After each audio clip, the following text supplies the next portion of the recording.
All right, it is our last interview with Bev, who's been doing the 14-day Heal Your Gut Boot Camp by Dr. Eric Grasser. Bev, hello. Hi. Hi, How are Raina. you? I'm doing good. So, last two So, days, let's talk about how were your last 2 days, and then I want to get a sense of how the boot camp has worked out for you. okay. The 13th was perfect. I didn't have any gas, and my goal was to do the stomach pumps right after each meal, and I did them, and that really helped. Let's see. The last Was day I that forgot the to. first time that you didn't have any gas at all? I think I had one day before that, and then so this is yeah. And when was the last time prior to the boot camp that you had days without any gas? Oh, that's probably been before my appendix came out. 4 years. So, so really, so you would say that for years you've suffered with gas, and Yeah. on the boot camp, day 13 and one other day, you had no gas. So that would have been pretty Yeah. exciting. Yeah, it is. It is. It's really nice. So, now yesterday I forgot at the main meal to take my digestive enzyme, Hmm. and yeah, that made a difference. I had a little bit of an acid reflux feeling before dinner, and I thought, oh yeah, that made a difference. So Uh-huh. yeah, And that is exactly what the goal of the boot camp is. So you can start figuring out those connections and links, even if it's not a cause. Now you know that there is a yeah, connection. right. Yeah, I need the enzymes right now. Yeah. Exactly. And by the way, you may think you need the enzyme now because of things that have happened to you, but the general consensus is that just because of the way we eat and how much we eat, pretty much Uh-huh. after 50, we're all needing a little help in the digestion area. So it's not just you. Oh, okay. Yeah, Yeah, not just probably you. especially as we get older too. Yeah. Exactly. Exactly. Yeah. So, did you ever go back and have did you ever make that papaya mint chutney we had talked about? It just got ripe. All they had was Oh, green ones or really ripe ones. And so just this morning, like, oh, that looks like it's, not quite, full ripe, but right where you said it should be. So yeah, uh-huh. I'll have to do that today. So I would love for you to try that out. Papaya, mint, pineapple, apple cider vinegar, because that basically serves as a digestive aid, just a natural whole yeah, food digestive aid. And yeah. so, what are your thoughts on the boot camp in general? It's really good for like getting organized with your diet, paying attention to what you eat and how like what your mood is when you eat really affects, your digestion. I hadn't paid attention to that before, just Hmm. eat in a hurry. When you eat in a hurry, it does make a difference in how you digest. So, and then to be more positive, the meditations and the gratitude, that's really helped. Really Oh, helped. I find good. I find myself when around people that usually irritate me a little, it's like doesn't bug me anymore. So Isn't that that's amazing? yeah, that's pretty amazing. Yeah, yeah. So that's been wonderful. Wonderful. And then Hmm. yeah, and then your feedback's been really good too when I've had questions, and you're not sure what to do. So that's been really, really a big help. I appreciate that. Thank you. Absolutely. That's what we're here Yeah, for. We always say it's yeah. so much easier to heal with friends. Now, what else could we do to make the boot camp better? Um, I think in the beginning, the elimination diet, like more explanation on how to apply that to what you're, the specific person is doing. So, because I guess some people don't eliminate everything that's on your elimination. Correct. Yeah. Yeah. Okay. Yeah. Other feedback? And well, I don't see anything like, okay, once I'm stopping the boot camp, what do I do? Aha. So, couple of things. First of all, most people will take a couple of days off, feel miserable again, and so go back to doing the boot camp. Oh. They love the structure. They just love having all this, the thinking done for them, because that's kind of what it comes down to. Right. So, see how you want to continue. Maybe you don't want to give up at all. Maybe you just keep going. While you won't receive the emails anymore, but the platform is there and you can log in at any time and listen to the meditations, etc. You can convert onto a monthly membership format. That's another option as well, where you can continue having access to some of the newer things that we're doing. So that's another option. You can do a different boot camp. So we have lots of different boot camps. We have an emotional healing boot camp. A lot of people will do this and then switch over to maybe the healing boot camp or the cancer prevention boot camp, just so they can switch things around. It's different meditations, different workouts, different recipes. So yeah, or you just continue with the great new habits that you've acquired, and you can reach out to us anytime. We're going to be launching an app soon called Nesty, and you can hop on the app for free and then stay connected that way as well. Oh, okay. Okay. So as far as adding food back in that are on the elimination list, is that, I think it says like 1 every 3 days and you add a half a cup. Exactly. Exactly. So that's where I would reach back out to Dr. Grasser, because I am not a doctor.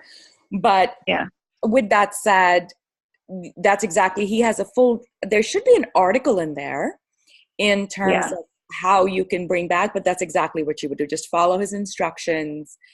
And, honestly, more importantly, I would say, make sure you're keeping a track in your health journal. So as you bring things back, make sure you're keeping a track of, hey, I ate this. How do I feel? Because that's going to be real important. Okay. And if you don't feel good, don't bring it back. Okay. Yeah. I'll cross my fingers.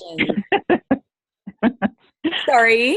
I said, I'll cross my fingers. I get to add some stuff back in. So. Absolutely. Absolutely. Yeah. I think you can definitely start adding things back, but typically 14 days is not enough to heal your gut. 14 days is great to get you, depending on where you started, it's great to get you into a place where your gut has begun to heal. Which means don't be upset if you eat something, don't follow the program, and start to go backwards again. So for me personally, it took me 18 months, and I would keep testing every few weeks and months, and then I just stopped. Like, what am I doing? Every time I do that, I bust my gut. It takes me 2 days to get back. I'm just going to stop doing this.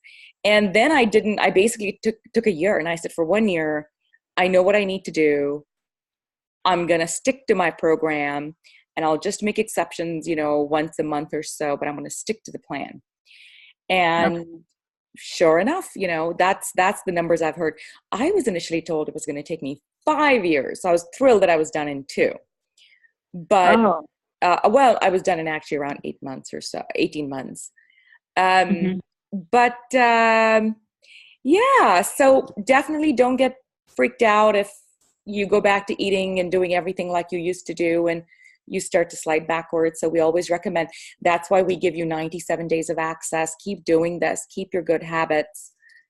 And I'm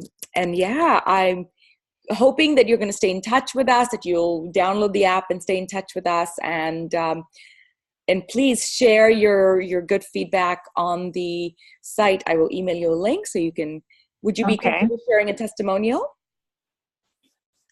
What does that mean? A video? No, Or we what? already did that. No, we've already done the recordings. Oh, And just right. a write-up. Oh, yeah, that's fine.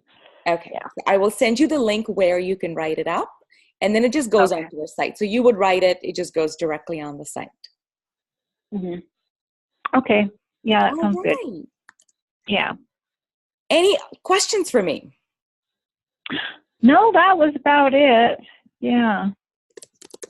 I think I've got a pretty good idea of what I need to do now. So just keep on moving forward and be good on Thanksgiving.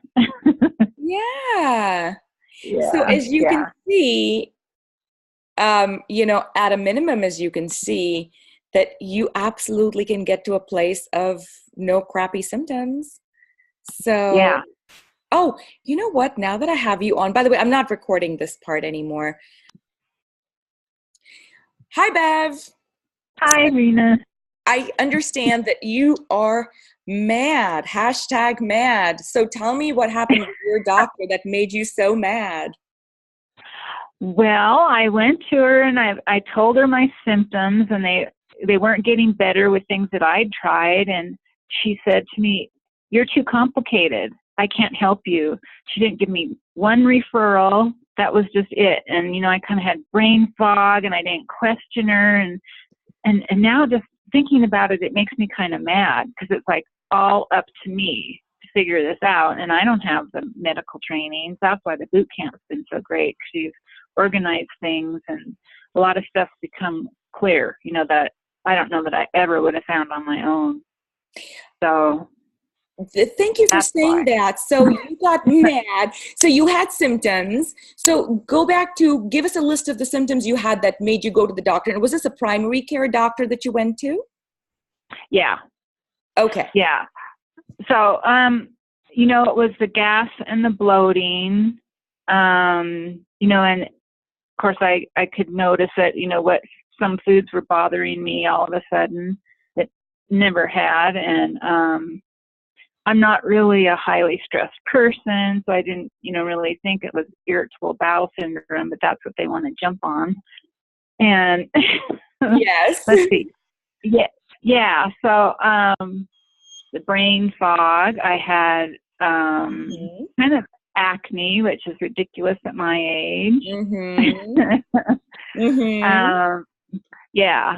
And, you know, people, when we say gas bloating, sometimes people don't think it's a big deal, but it's a big deal. Yeah. Well, yeah. And, you know, I'm not going to take the Prilosec. So, wait, so tell me, what did she prescribe? Well, she wanted to put me on a antidepressant that I guess they use for IBS. And I'm like, well, that's stupid. You know, no, thank you. So I went to the gastroenterologist and he wanted to put me on Prilosec. And I'm like, oh, no, thank you. I've read about Prilosec, you know. Yeah. So, yeah. So I finally talked him into a test for SIBO. So you talked him into it? Yeah, he said it's very rare. So it was finally after I had a colonoscopy and things got a lot better for like a week afterwards. And so then that convinced him that there was something wrong. Wow. Okay. That is so interesting because you know what? That was my story. They couldn't figure it out. 28 symptoms. They wanted to put me on antidepressants and prednisone. And I said, no, thank you. I'm not depressed. And I'm not shutting up my body with a steroid. And I forced myself. The only test they had not done was a SIBO test. And I literally forced my way in. And I said, nope, you have to do it. They said, nobody ever has it. It's a horrible test. You got to not eat. Then you've got to sit around for hours. Are you sure? Like they tried so hard to discourage me. I said, this is the only test left. I've got to do it. And sure enough, it came back not just positive, like over the top positive. Like I had both kinds of SIBO and I had like 186 on one and 192 on the other. And then again, they didn't really know what to do with me. And so I then went on Google and I found a SIBO trained expert, Megan Taylor, who was trained by Dr. Seebecker, who was not available for consults. And I absolutely attribute to my getting better to one 15-minute consult that I had with her, because she knew what she was talking about. And she gave me the protocol, which I then took back to my GI, who then basically implemented that protocol, saying, it's your body. What do you want me to do? I'll do it. And that's how my healing, one part of my healing journey began. So I'm mad too, which is why, of course, I'm writing this book. So thank you so much for sharing that. And you feel like the boot camp was at least able to empower you with information and put you on the right track by holding your hand through it. Right, exactly. Yeah. Because, you just kind of bounce from doctor to doctor, and especially where I live, there's not a lot of people that specialize in that area. They don't even believe it's a thing yet. So, and it is sad that the only thing they can do for you if you have gas bloating is say either do TUMS or, like you said, basically, okay, IBS. And for IBS, they really don't have anything other than, like you said, antidepressants, which makes no sense. No. There might be some research that shares something, but, yes, stress can cause your gut to misbehave, but, antidepressant isn't the answer. And I'm so thrilled to hear you say that meditation and breathing has helped you through the program. What was that again? But I'm so glad that meditation and breathing has helped you. Oh, yeah, I am too. I mean, it's great to have hope, because you get into this space where you're like, oh, am I always going to be like this? And then, not being able to eat healthy, that's a really concern. So, yeah, this has been wonderful. Awesome. Thank you. Thank you for sharing. Yeah.